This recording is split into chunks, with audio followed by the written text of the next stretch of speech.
अब आगे के श्लोकों में अर्जुन जो है भगवान की महत्ता का वर्णन कर रहे हैं कि आप कितने महान हैं, कितने पूजनीय हैं, और फिर उनसे बारंबार क्षमा याचना कर रहे हैं। तो 11वें अध्याय के 43वें श्लोक में पितासि लोकस्य चराचरस्य त्वमस्य पूज्यस्य गुरुर्गरीयान् न त्वत्समोऽस्त्यधिकः कुतोऽन्यो लोकत्रयेऽप्यप्रतिमां प्रभावः। पितासि लोकस्य चराचरस्य, अनंत ब्रह्मांडों में मनुष्य, पशु पक्षी आदि जितने जंगम प्राणी हैं और वृक्ष लता आदि जितने स्थावर प्राणी हैं। जंगम प्राणी अर्थात जो चलायमान है, चलित है। जैसे संपत्ति भी दो तरह की होती है ना, एक स्थिर संपत्ति और एक चल संपत्ति। अचल और चल संपत्ति दो होती है ना, स्थावर और जंगम। हाँ, स्थावर और जंगम ऐसे ही है ना।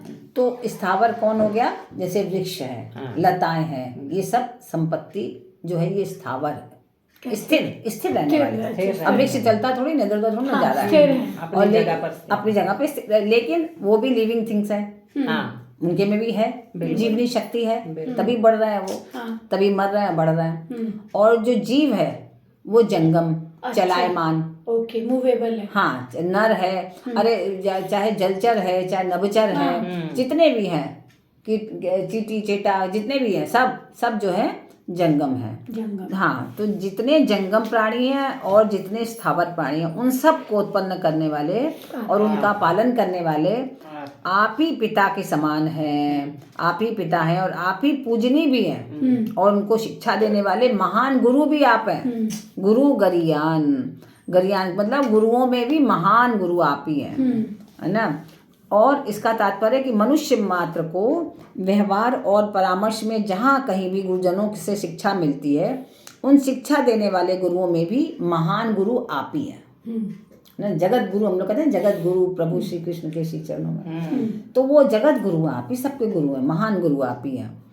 तो मात्र शिक्षा का, मात्र ज्ञान का उद्गम स्थान आप ही है। उसका अगर आप नहीं है, जिसके आप, बहुत से ऐसे भी लोग होते हैं जिनके में ज्ञान आप कितना भी डालो उनके समझ में नहीं आता, वो चीज़ माइनस होती है।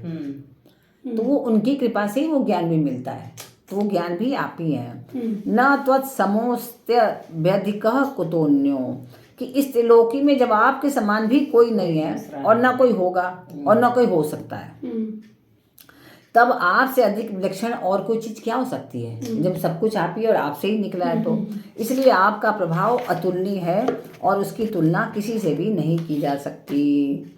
तो अर्जुन को ये लग रहा है कि संसार की सत्ता को लेकर त्रिलोकी में आपके समान कोई दूसरा न था न है, तो इसलिए आप ही मुझे क्षमा करिए। आप अनंत हैं, हर क्षण, हर कहते हैं जैसे तुलसीदास जी ने कहा कि सिया राम में सब जगह जानी, तो पूरा संसार ही आप ही है, आपके अलावा कुछ है ही नहीं। तो इसलिए आप मुझे बारंबार क्षमा करिए।